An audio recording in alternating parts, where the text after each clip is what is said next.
Luego de la declaración de la independencia en Tucumán, en el año 1816, comenzó un proceso de guerra civil.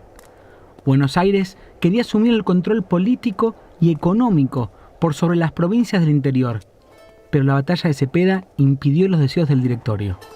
El Tratado del Pilar, firmado el 23 de febrero de 1820, fue solo un respiro entre el poder central y los caudillos del interior. Así, el 28 de junio de ese mismo año, las tropas al mando de Estanislao López se enfrentan a las fuerzas de la provincia de Buenos Aires, a cargo del general Miguel Estanislao Soler. Hoy se cumplen 200 años de una de las batallas centrales de la construcción de nuestra patria y de nuestro pueblo.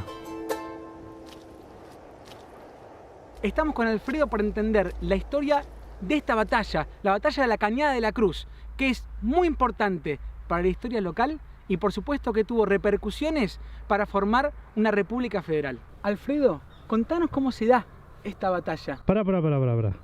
Santi, ¿vos dónde naciste? Yo nací acá en Buenos Aires. ¿Y vos, Alfredo? En el litoral, en Corrientes. Esperen un segundo. Ahora sí. ¿Cómo ha sido esta batalla entonces entre Buenos Aires y lo que era el litoral, no? El litoral, exactamente. Mirá, la batalla esta en sí duró solamente 4 horas. Decimos solamente 4 horas, pero en esa época, en este lugar en el que estamos acá, era realmente una odisea. La batalla se plantea de un modo muy raro porque en el análisis que hace, por ejemplo, Miguel Ángel González, el historiador local que fue quien con más detenimiento y con más argumentos describió todo el desarrollo de este combate, que una cosa de las que rescata es la impericia, en este caso, de las tropas de Buenos Aires. ¿Por qué? Las tropas eran muy superiores en números a las del litoral. Todo hacía suponer que el combate iba a ser aún mucho más corto. Porque aparte Buenos Aires traía armamento pesado. Exactamente, eran tropas muy preparadas, con mucho más argumentos, más grupos de pelea, y todo el escenario aparentemente le era muy favorable. Pero ¿qué ocurre? Hay dos causas que sin duda jugaron a favor del litoral, que se dieron primero, la primera diría yo por impericia, por subestimar al rival por parte de las tropas de Buenos Aires. Pienso que Soler no tomó en cuenta la importancia que podía llegar a tener, aún con una diferencia numérica inferior al ejército del litoral. Ese fue uno de el primer, digamos, alegato que lo menciona Miguel Ángel González como una de las fallas importantes, y la otra, el desconocimiento del terreno. Todo se da para que la posibilidad de que parte del ejército se metiera en este lugar podía llegar a ser decisivo en el resultado del combate. Porque estamos a metros del arroyo. De la Cañada de la Cruz. La Cañada de la Cruz, precisamente, que da nombre después a este combate, es decisivo en esa época, las épocas de las lluvias. Todo esto era totalmente anegado, pero no era fácil verlo. Entonces, ¿qué ocurre? Cuando el combate se plantea y que empieza, dice, las tropas, realmente el enfrentamiento se da cerca de las 11 de la mañana, en un día que era lluvioso, o sea que era realmente muy difícil también percibir la geografía del lugar. Era un día muy parecido al de hoy. Muy parecido al de hoy, porque estos son lugares que siempre en el invierno son lugares de mucha niebla, de muy difícil visión. De todos modos, en el momento en que se plantea el combate, las tropas se enfrentan y por varias horas, dice el relato, fue muy parejo, realmente muy parejo, y en un momento dado estuvo mucho más inclinado a las tropas de Buenos Aires, porque el número estaba pesando, era aún mayor. Pero ¿qué ocurre? Cuando viene el hecho decisivo en los combates de esa época, todos los combates que tuvieron que ver con la independencia, jugaba un papel decisivo la caballería. La caballería esperaban el momento oportuno, cuando veían que el rival estaba en inferioridad de condiciones, digamos, era como que daban el golpe final a todo esto, ¿no es cierto? ¿Y qué ocurre? Las tropas de Buenos Aires, toda la caballería avanza impensadamente por estos terrenos, que eran lodazales, pero a tal punto eran lodazales que no pudo pasar un solo jinete, pudo pasar a donde estaban las tropas del interior. Se quedaron, digamos, empantanados. Empantanadas acá. Ese indudablemente fue el hecho decisivo en cuanto a la efectividad de las tropas de Buenos Aires. ¿Y qué ocurre? Ahí, en esa parte del combate, tienen una actuación destacadísima, que voy a hacerte mención porque creo que los historiadores que han tratado el tema lo han tomado como uno de los hechos fundamentales, digamos, como para dar el golpe final al combate, fue la actuación de los soldados de Santa Fe. A ver, peleaban de una manera en particular. Exactamente. Vos sabés que cuando llegaban en muchos casos hasta montados de a dos en un caballo, y llegaban de distintos lugares. Era lo que se llamaban la guerra de guerrillas, que aparecían inesperadamente por un lugar, por otro. ¿Y qué ocurre? Bajaban, desmontaban de golpe y se ponían espalda contra espalda, como para defenderse y pelear con más efectividad. Y vos sabés que después en el informe de Soler al Cabildo, le dice, era imposible hacer algo contra estos infernales, es el término que emplea. Un resultado que es sangriento, una pelea que fue muy dura y Sí. que dejó muchos muertos para la época. Exactamente, vos sabés que sobre todo las tropas de Buenos Aires quedaron muy diezmadas, todo lo que era la caballería. Dice que después de terminado el combate, quedaron más de 400 muertos en el campo de batalla. Que tenemos que entender que 400 muertos para esa época era una cantidad increíble, era como decir un pueblo entero. Exactamente. Vos sabés que por eso dice, era un combate muy singular, lo dice Miguel Ángel González, era muy singular porque no fue de tanta duración, pero fue cruento, muy, muy cruento. Hubo tropas de Buenos Aires algunas reparticiones que huyeron, inclusive en esa época, ¿viste? Los persiguieron a los jefes, los tomaron prisioneros, los llevaron al Cabildo de Luján, donde había calabozos, los tuvieron ahí hasta que toda la situación se aclaró, recién después fueron largados, se atendieron como se pudo a los que quedaron, soldados que quedaron en el campo de batalla, y vos sabés que era más que una costumbre, era, digamos, una regla de esos combates, que aquellos que quedaban en el campo de batalla heridos de muerte, había alguien que tenía la ingrata tarea de terminar de matarlos, ¿no es cierto? Y eran sepultados generalmente en el lugar del combate. O sea que, vos fijate que estas tierras están un poco, viste, regadas, digamos, con la sangre en definitiva, de argentinos, viste, que celestes o rojos o lo que fuera, se enfrentaron, cada uno firmes en sus convicciones. Me estoy refiriendo a los soldados, a aquellos que pelearon realmente y que dieron su vida para esto, en pos de una Argentina federal.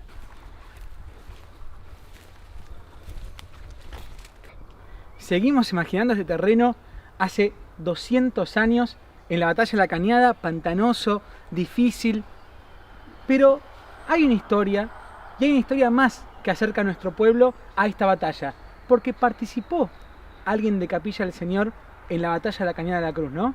Sí, exactamente, por eso nos liga más también a la recordación de este combate, ¿no es cierto?, del 28 de junio de 1820. Sí, y es un personaje de cierta importancia dentro de lo que era los pagos de la Cañada de la Cruz en esa época. Es Quiroga que era encargado de la defensa de la población de Capilla del Señor. Era como una especie de comisario, una especie de... Es algo por el estilo. Exactamente, tal es así, fíjate que tuvo realmente importancia porque hay firmado en el libro de Miguel Ángel precisamente, está un mensaje que él le envía a Soler el día anterior al combate. Sí. Y le dice, están en San Antonio de Areco las tropas del interior. O sea que era una especie de espía. Y estamos diciendo. Claro, era el encargado en todo el sentido de la defensa, llamémosle, ¿no es cierto? Su tarea era la defensa del pueblo de Capilla del Señor. Entonces, él tenía que estaba al servicio porque era un funcionario del gobierno de Buenos Aires. Claro. Entonces, él enviaba los mensajes, estaba encargado de la defensa y además el día del combate, el 28, él viene y se alista dentro de las tropas de Buenos Aires. Y pelea. Y sobrevive. O sea que vos fijate que hay un hecho, no estamos descolgados que la batalla fue acá y estamos en Capilla del Señor a tantos kilómetros. Y no participamos. Exactamente. Tuvimos un rol clave. Uy, sí, muy importante a través de esta persona, que ya te digo, era una persona muy influyente, era un estanciero del lugar de muchos años, y está dentro de los que participaron del combate de la Cañada de la Cruz. Y hay un dato más, el último de Quiroga. No estamos hablando de una persona de 40 o 50 años. Quiroga en ese momento tenía alrededor de 20 años. Exactamente, porque vos sabés que a raíz de ese hecho, estuve fijándome, mencionan a un oficial de Soler que tenía 19 años. O sea que no era extraño que gente muy, muy joven estuviera alistada en las tropas. Claro. Y es el caso de Quiroga. Y además hay una mención en el Monitor de la Campaña. Vos fijate que el Monitor de la Campaña, que fue el primer periódico de la provincia de Buenos Aires, ¿no es cierto?, que se editó en Capilla del Señor en el año 1871, ya que vos me preguntabas... Muchísimos años después de la batalla. Muchos años después de la batalla, es mencionado Quiroga. Es mencionado y todavía, ¿sabés por qué se lo menciona? Porque estaba también oficiando de la misma tarea de la defensa, y en este caso se ocupaba de, ya eran los últimos vestigios de pequeños malones que venían, indios que cruzaban el río Paraná y entraban por lo que hoy es Zárate, que venían a robar ganado. Claro. Y entonces hace una mención el Monitor de la Campaña que le informaba a Quiroga sobre un grupo que había sido tomado de indios que habían venido a hacer, dice, sus fechorías en los pagos de la Cañada de la Cruz. Así que si calculamos que ¿qué año fue la Monitor de la Campaña que salió Quiroga? 1871. Y esto fue en 1820. Estamos hablando de que Quiroga llegó a vivir seguramente entre 70 y 80 años. Exactamente. Cosa que no era muy frecuente en esos tiempos, pero sí, en el caso de él sí, porque indudablemente es la misma persona con nombre y apellido, y era además natural de Capilla del Señor, Era natural de Capilla del Señor. Estamos con Carlos Batalla. Nació en Robles, recuerda desde muy chiquito esta conmemoración, estuvo a cargo del Centro Cultural de Parada Robles, el Centro de Cultura de Parada Robles. Y lo primero que te quiero preguntar es, ¿Cuál es la primera vez que recordás venir a conmemorar este 28 de junio la batalla de la Cañada de la Cruz? Viviendo en Robles, teniendo 9 años, participábamos de lo que eran agrupaciones de gaucho. Y mi primer recuerdo es ahí, cuando tenía 9 años, de venir desde Parada Robles en caravana y venir al Monolitos, en el medio acá, que era en medio de la nada, a conmemorar este hecho histórico, este combate, que con el tiempo uno se fue tomando conciencia de lo importante que tuvieron las luchas por un ideal de país, por luchar por un pensamiento, y creo que por ahí, desde que luego estuve en el Centro de Cultura y luego empezamos a venir, primero éramos 3, después éramos 4, y después fue creciendo, fue eso, que la gente conociera un poco más de este lugar, que entendiera lo importante que era luchar por un ideal, luchar por un pensamiento, y esto es un poco, siempre digo, lo que representa, al menos para mí, el combate de la Cañada de la Cruz. Pero más que nada desde Cultura, en ese momento lo que buscamos es que la gente tuviera, reconocer este lugar, que empezara a tener sentido de pertenencia de este lugar, y que tuviera Parada Robles y lo que sería Puente Fierro, una fecha de conmemoración, y que se sienta aparte, ya que cuando empezamos a hacer lo que serían los primeros eventos un poco más oficiales, primero solamente podíamos pasar música, porque bueno, acá no hay sonido, con un auto. Después se creó un grupo que era amigos del Centro de Cultura, que estaba el señor Goller, que en su momento traía su equipo y también lo conectábamos a una batería. Después fue de a poco creciendo. Después se sumó Rosa, que fue secretaria del Centro de Cultura, que también colaboró mucho, que es la hermana de Pocha. Vecinos que hacían los vestuarios, hacíamos todo lo que era la vestimenta para que los paisanos de Robles vinieran en caravana, porque también era una parte de sentirse parte de ese combate, venir en caravana, a caballo, desde Parada Robles hasta acá, hacer la conmemoración acá, y de a poco que vaya creciendo, hacer el cruce entre los vecinos caminando, con vestimenta propia, en este caso habían hecho la familia Gabotti, las armas, y que de a poco que esa representación tuviera que ver con gente del pueblo y con gente que empezara a tener un poco más de sentimiento. Lo que se buscaba es que la gente fuera parte, y cuando uno se siente parte le da otra importancia, cuida las cosas de otra manera. Cañada de la Cruz y Gamonal, otro famoso combate, fijaron una especie de empate entre las dos provincias. Al quedar claro que ninguna de las dos podía obligar a la otra a someterse, sellaron 2 tratados de paz que fijaron una alianza entre López y los gobernadores de Buenos Aires.